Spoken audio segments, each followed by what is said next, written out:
C'est l'heure de vous informer, mesdames et messieurs. Bonjour et bienvenue. Vous êtes sur Mondico Télévision et vous avez raison. À la une de l'actualité, 2 morts, tel est le bilan des affrontements dans la nuit du dimanche à ce lundi 13 janvier 2025 entre 2 groupes armés non autrement identifiés dans l'agglomération de Masereka, territoire des Lubero, dans la province du Nord Kivu. La société civile locale s'insurge contre cette situation et demande à tous les groupes armés de rejoindre l'armée loyaliste qui traque le rebelle du M23 dans la partie sud du territoire du Lubero. Regardez. 2 personnes ont été tuées lors des affrontements dans la nuit du dimanche à ce lundi 13 janvier entre 2 groupes armés dans l'agglomération de Masereka, territoire de Lubero dans la province du Nord Kivu. C'est Kambale Jacques, président de la société civile de Masereka, qui a livré la nouvelle à Mondico Télévision. Il précise que ces affrontements ont créé une panique au sein de la communauté. C'est aux environs de 2 heures du matin que nous avons entendu le crépitement de balles dans notre agglomération. Il s'agit d'un groupe armé non encore identifié qui est venu s'attaquer à un autre groupe qui avait déjà érigé sa position à Masereka. Ce matin, nous avons constaté qu'il y a eu 2 morts lors de ces combats. Les victimes sont membres de l'un de ces groupes armés, explique-t-il. La société civile s'insurge contre cette situation et demande à tous les groupes armés de rejoindre l'armée loyaliste qui traque le rebelle du M23 dans la partie sud du territoire de Lubero que de créer une panique au sein de la population. Au même moment, Kambale Jacques plaide pour l'ouverture des enquêtes par les autorités compétentes sur la présence de ces groupes armés dans l'agglomération de Masereka. Pendant ce temps, à Kinshasa, les policiers ont été déployés dans les différents coins stratégiques environnant le marché central de Kinshasa, capitale de la République démocratique du Congo, pour poursuivre la destruction de marchés pirates qui obstruent la circulation de personnes et des véhicules.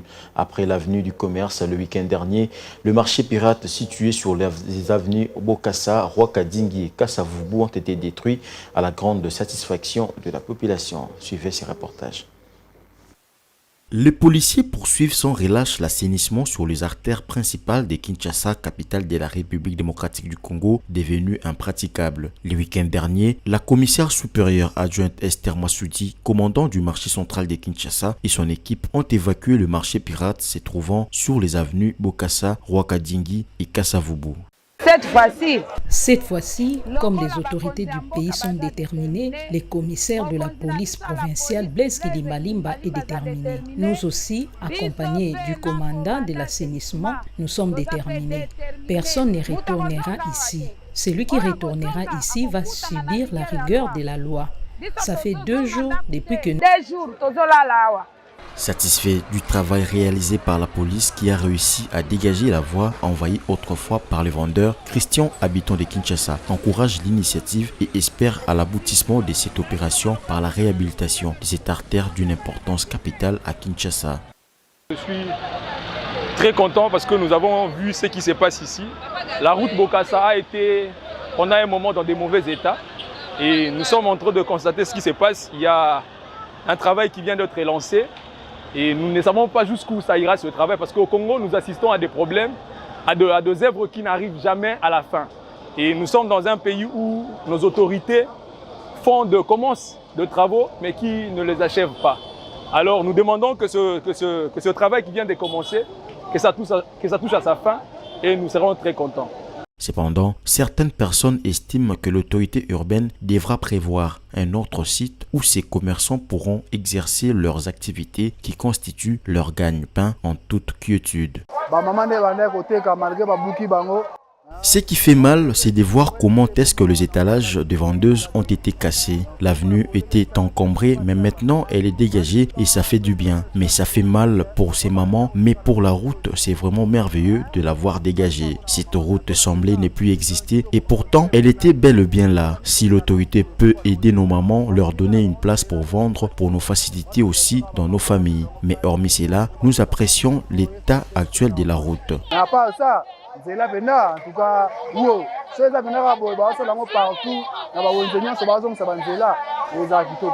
Cette opération est menée par l'unité d'assainissement de la police nationale congolaise sur instruction du chef de la police ville de Kinshasa, du commissaire divisionnaire adjoint Blaise Kilimbalimba. Des actions qui visent à lutter contre l'insalubrité et faciliter la circulation de personnes et des véhicules sur les voies publiques.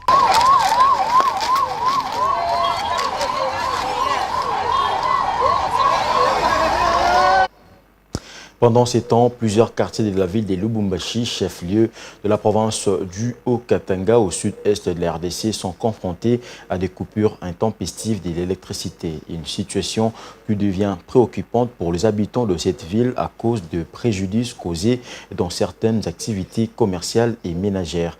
La principale cause est le vol de câbles électriques sur la ligne du barrage hydroélectrique d'Indilo 1. Regardez. À Lubumbashi, chef-lieu de la province du Haut-Katanga au sud-est de la République démocratique du Congo, plusieurs quartiers éprouvent des difficultés pour la desserte en électricité. Des coupures intempestives sont enregistrées à la longueur de journée, perturbant ainsi plusieurs activités qui dépendent de l'énergie électrique. C'est le cas des tenanciers de salons de coiffure, des ateliers de couture et autres établissements commerciaux. Pour certains, ils payent les factures comme d'habitude sans pour autant bénéficier de cette énergie électrique. Nous déboursons de l'argent pour payer l'énergie électrique, mais nous ne bénéficions pas de cette énergie à 100%. La facture est souvent fixée à 120 000 francs congolais. J'ai un salon de coiffure et le matériel que nous utilisons fonctionne avec le courant électrique. Faute de courant, nous recourons aux bougies pour réchauffer ces appareils. Autrefois, le courant électrique était desservi même la nuit, mais ces derniers temps, ce n'est plus le cas. Les coupures sont pour une longue durée et parfois toute la journée. Du côté de la SNEL, les directeurs régionaux justifient ces problèmes de desserte en électricité par des vols récurrents des câbles électriques sur les réseaux de distribution. Nous connaissons ces derniers temps des perturbations sur les réseaux de distribution sud, plus précisément dans les grandes villes de Kolwezi, Likasi, Fungurume, Lubumbashi, Kasumbalesa avec ses environs. Comme vous l'avez constaté, lié plus, même pas aux actes au vol, mais aux actes de sabotage carrément, parce que les inciviques se sont permis de sectionner les conducteurs en aluminium sur 4 portées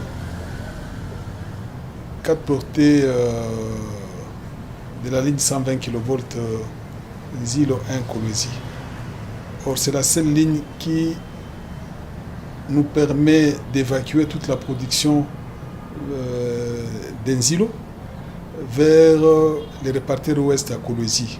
Le directeur régional de la SNEL a saisi cette occasion pour appeler la population à la prise de conscience et l'a invité à dénoncer tous ces inciviques qui perturbent les réseaux électriques. Les messages de la population, c'est dénoncer pratiquement tous ces actes de vandalisme. C'est les dénoncer, c'est dénoncer toutes ces occupations anarchiques. C'est également respecter les emprises, ne pas venir construire en dessous des emprises.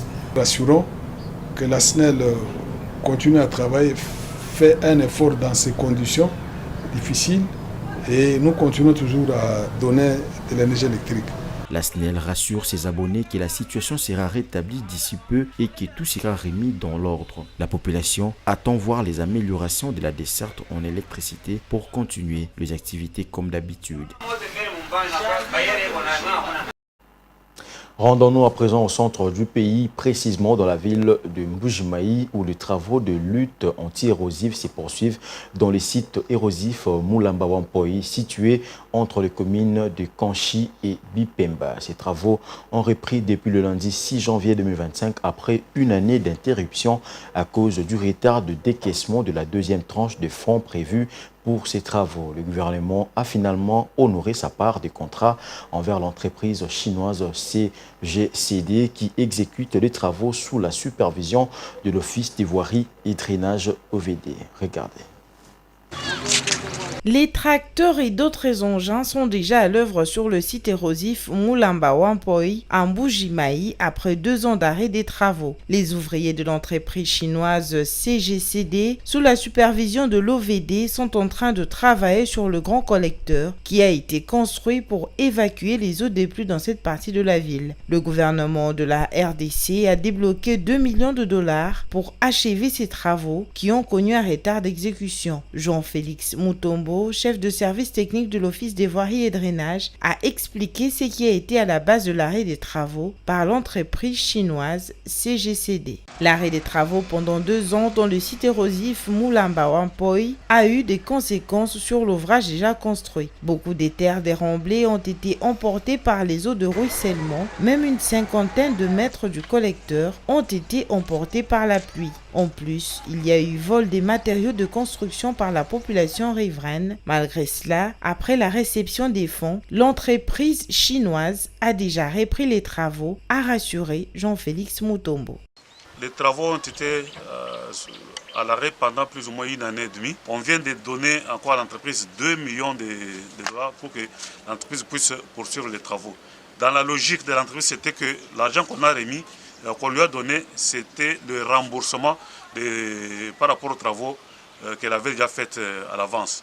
Mais nous avons dû négocier, nous avons dû parler avec l'entreprise pour la convaincre afin que les moyens qu'elle a perçus maintenant puissent être injectés encore dans les travaux. Donc voilà pourquoi l'entreprise s'est déployée pour pouvoir poursuivre les travaux. L'érosion Mulamba Wampoi a coupé cette avenue en 2, causant ainsi la suspension de plusieurs activités, étant donné que cette avenue débouche sur plusieurs villages environnants. Ces travaux répondent aux préoccupations de la population de Mbujimayi, qui attend beaucoup de la lutte contre les érosions dans cette ville, notamment pour le ravin Mulamba Wampoi, de triste renommée dans l'ancienne capitale mondiale du diamant. C'était là l'essentiel de l'actualité, mesdames et messieurs. Merci d'avoir suivi. Excellente suite des programmes sur Mondico Télévision. Une pensée, un écrit.